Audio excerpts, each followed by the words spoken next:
Hi, I'm Eric, and I'm a social studies educator, historian, and host of this, the Everything is a Primary Source podcast. I'm also an avid collector of popular culture artifacts. I love what I find at thrift store outlets, garage sale leftovers, and what I spot just making my way around the built world. I enjoy sorting through boxes of free books and magazines, not to mention online collections like Internet Archive, and of course the Library of Congress. But you don't need to spend your time digging through bins or following online rabbit holes to get a look into the past. The movies and TV we watch, the books we read, and the games we play are all documents of the past. So is fashion, food, music, toys, even the roads we travel on and the places we live and work in. Everything is a primary source. This podcast is the result of exhibiting these kinds of artifacts in public, getting passersby to select an item they connect with, and then chatting with me to see what it says about the time, place, and people who made it. The conversation you are about to hear, therefore, is your history, my history, our history, through popular culture.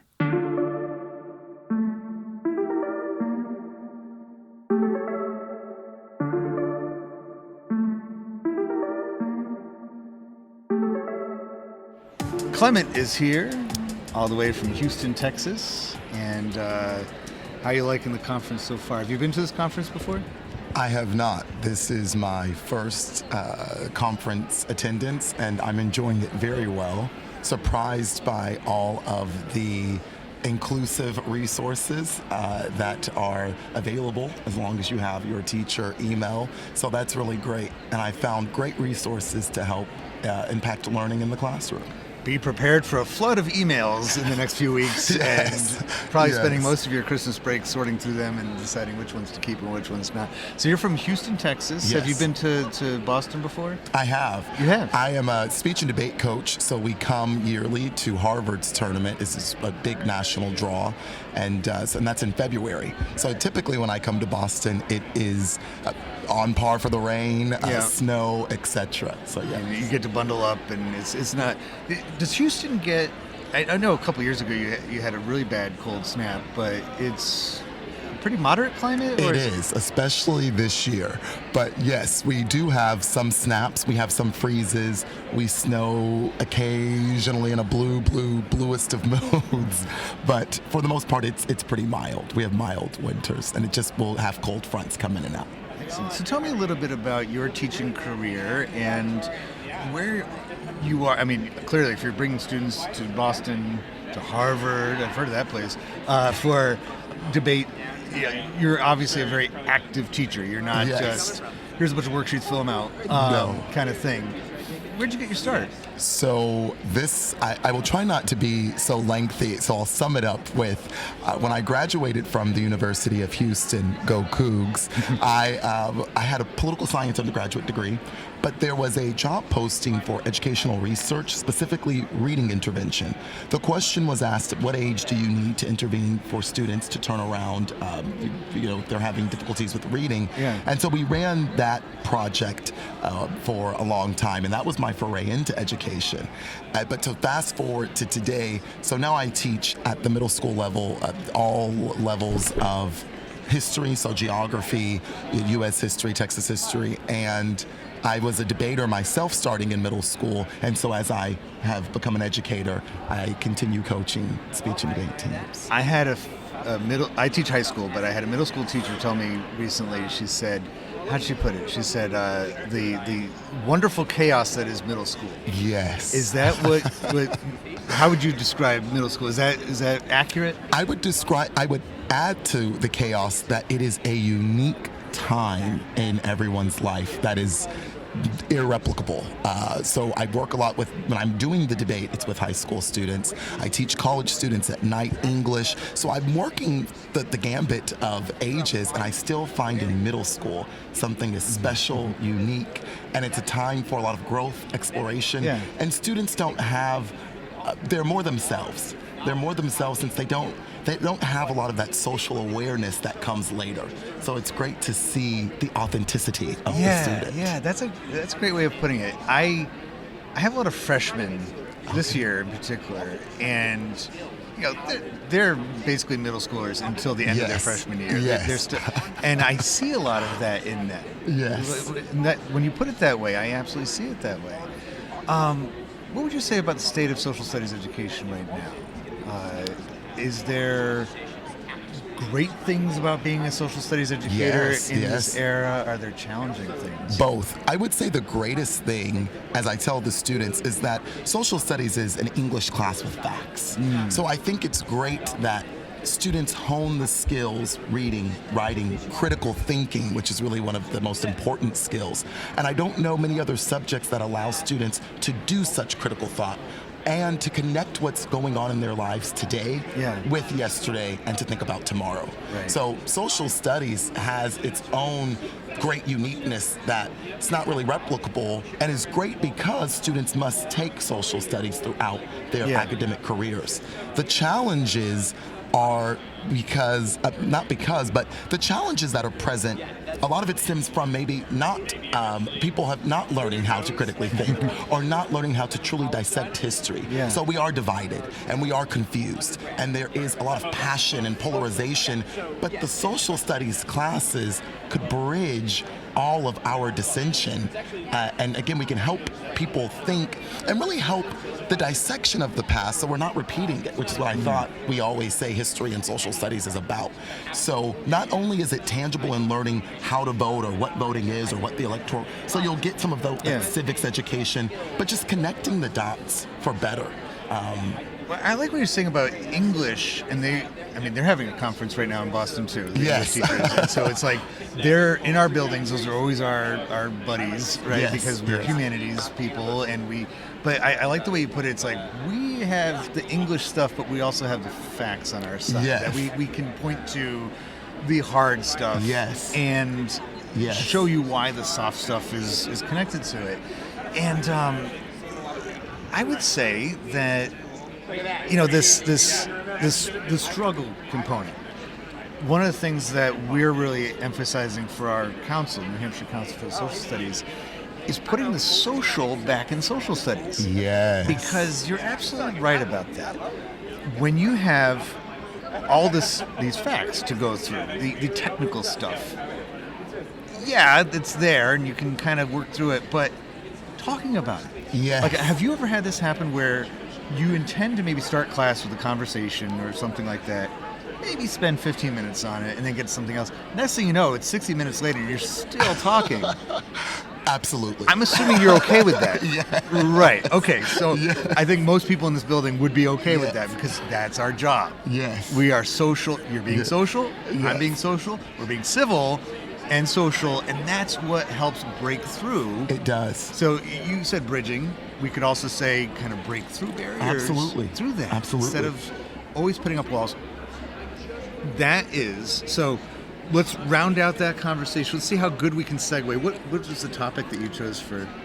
So the topic that I chose on the table, I see a lot of baseball memorabilia, and I see a specific player there by the cup, and what I really thought... Ortiz, David Ortiz. And so I really wanted to connect this to what I had just learned. I was taking a course at Rice University on Houston history this past semester, and I learned that, let me backtrack a little bit before that. At the University of Houston, we always say that our sports teams were one of the first to integrate collegiate athletics in the South as far as basketball with I just forgot his name. He had the towel, the basketball coach. Wow. It'll come to me. But so our football coach and basketball coach did integrations to both teams, and both of their names just left me. It's the cold, but I'll come back to it. And we can dub it in later and just like. And so I thought that was interesting. So I always knew that from undergrad, but I just learned this past semester. That our professional team also had a lot to do with that in building the Astrodome and in getting a franchise the Astros from the Major League Baseball Association. We did not want the bad press in Houston. We didn't want the Birmingham riots and protests. And so to spearhead us as more of a sports city, we did one day called a blackout where we just totally desegregated as a city. We took down all signs. We welcomed everyone into department stores, to restaurants, to hotels. And the city leaders, the politicians of the city worked with the business leaders and the media, and they just agreed, we're going to do this in secrecy, in silence. We're not going to publicize it. We're not going to write about it. We're just going to do it. And then that led into this ushering of, we can now get support from different black residents in Houston to vote for building the Astrodome, and then the city went to the Major League Baseball Association and also said, not only will this Astrodome be air conditioned and be grand, but it will be desegregated, and so will the hotels around the area, etc. So as players of color come into the city, there are no barriers. And that just really led to a bigger desegregation around the city. And Houston has, it's a pretty modern, I mean, it's an old city, but it also has a very modern feel to it, modern history to it. A lot of computer, isn't Texas Instruments from there? And that's related to the NASA presence there. And that all has to do with its natural geography because it has such access to the ocean for the big things you need to build a space program. Absolutely. In Houston. And so it's had a couple of rebirths. And if I'm not mistaken, was it the very first Juneteenth celebration in Houston, right? Absolutely, yes. So it seems to have all of those components of a modern place, new opportunities, new chances. When did the Astros come in? That's the 60s, right? The 60s, okay, yes. So that would be consistent with all the early 60s, yes. But instead of, I guess what you're describing is the kind of like backwards design of the other teams that were integrating. Yes. It was like, let's get all of our stuff organized ahead of time. Yes. That way we can start this way. Yes. Rather than, so that's perfect. Let's talk, and the question that I'm going to choose, I think, is a perfect one because we've already kind of addressed it. What ideas or behavior does this convey? Right? So that kind of, I mean, first of all, the Astros, space age name. Yes. And they introduced AstroTurf, correct? Yes. Look, everything about the team was like, we are modern. We may as well be playing on the moon. Yes. Because we're so forward thinking with all this stuff. And they initially joined the National League. Now they're part of the American League. I don't even know why they changed it. But so that was like, I remember the National League at that time was full of that kind of different look. Like their uniform was like super colorful. It had like the purple and the orange and stuff. Yes. I used to go to Expos games in Montreal when I was younger, when they existed. And they were kind of rivals because they both arrived around the same time. They're expansion teams. And the Expos also had an indoor stadium with AstroTurf. And they also had pretty garish-looking uniforms. And so it's like the Astros, Expos, they both have similar-sounding names. Expos have a history. They're called that because of Expo 67, which was a World's Fair in 1967. And they're like, yeah, everyone will know what that means after for the next 50 years. Like, no, we didn't. But like, whatever, Expos. And so you have that. And then the other the basketball team in Houston, the Rockets. Yes. Right? So when did they show up? Oh, that's a good question. Oh, my sports history is failing me. I'm not quite sure at the moment. I want to say probably 70s, maybe around the same era, maybe. So it's like Astros, Rockets, and the WNBA team is Comets. The Comets. So all these like celestial, astronomy related things, modern city, you know, glistening in the sunlight and everything. And then you got the Oilers. Like, so we're gonna take fossil fuels, and it's like instead of the heavens, we're having a team that's about the depths of the earth, right? And so the Oilers, it's kind of weird that and then they get replaced eventually by the Texans, which is like, I don't know, I hate to say it, just kind of like a general, right? And it has a steer, for the symbol. But what you're saying is that they were conveying more than just space-related stuff, and yes, but it was about society. Yes. They were trying to, and so I need to ask, did that effort work? It did. So that and they were surprised. They were surprised that it worked so well, especially because the university's students were having those demonstrations that we're used to like in other cities. They weren't necessarily violent per se, but they were big, they were loud, they were expressive. So the city and everyone was just amazed at how well it worked. And it's interesting you say, and I should note, it was not about the integration of the city was not about human rights or what's right for people. It really was a financial aspect of, but we want the Astrodome, we want a Major League Baseball team, so we want the hotels full, the department stores full, restaurants. So it really was a financial, and as you were saying, it was to increase Houston. We said, like, we're the city of the future, right? So let's go forward and let's integrate. That will be the future. That was... Here in Boston, we have, a very strong abolitionist movement in the early 19th century, mid 19th century. That was one of the big arguments of their cause, was moral reasons, financial reasons, whatever. Modern countries do not have slavery. Right. So if we want to barrel towards the 20th century and be a modern country and join the ranks of France and Britain, and we can't have this as part of So it's like there is that coming up again, right? Or before, I suppose, where that's like part of the selling package. These countries aren't going to want to associate with us. Right. Because as their societies and their culture evolve away from this, they're eventually going to say, we don't want to deal with a country whose biggest economic output comes from slave labor. Yes, correct. Right? Correct. So it's like a pattern that's repeating itself. Yes. So it wasn't necessarily, you're saying, for the civil rights component of it. It was more like, we're not going to get all these visitors that we want if they visit the old Houston. Correct. We want a new Houston. Yes. And I think that's, involving sports seems to be a natural thing. Yes. They go hand in hand because do. Sports oftentimes act as like a microcosm for larger things. And a unifier. Right. Everyone watches sports. They can cheer for the team. Yes. And they've been pretty good over the last few decades.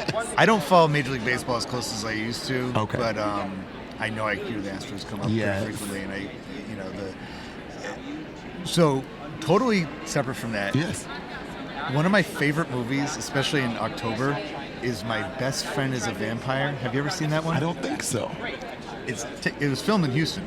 And I only recognize that because I just, like, there's scenes where they're driving around the highways, and I've always felt the Houston skyline. I've actually never been to Houston, but you must go. I got to go. Well, I know it's somebody I can stay with now, right? Yes. I'll be there next week. So the skyline with the big highways coming back, and it's so futuristic looking. Yeah. But that movie takes place there, and they never say where it is. Like, he goes to Milton High School, which I don't think is a real place. I don't know. And, it's just like generic, but for some reason it's like they don't hide the fact that it's Houston. Right. It's like, it's not like they just did generic city in America. It's very clearly Houston, Texas, but without actually ever saying it. And I wonder if that was another kind of marketing thing on the side of the city. Seems to have that kind of mentality built into it, where it's like, hey, silly, funny movie. It's actually a really fun movie, but we can just kind of show ourselves, put ourselves in pop culture. Yes. So, hey, next time you want to, you're not going to see any rockets launched here, but Mission Control's here. You got that. So, it's on my list. I want to go to Please, Houston. you're welcome. So, Clement, thank you so much. Thank you very much. And thank you for being on the Everything is a Primary Source podcast. And take care. Thank you.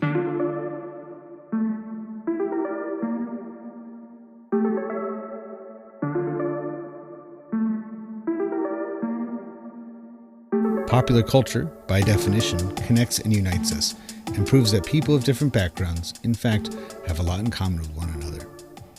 I hope you enjoyed this conversation, at least in part, for that reason.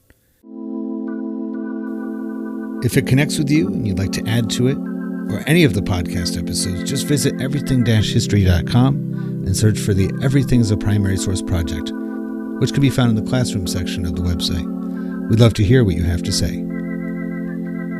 Be sure to rate and share this podcast wherever you are listening to it now, and follow Everything as a Primary Source on social media, including YouTube and especially Instagram. Thank you for listening to the EPS podcast, where everything is a primary source.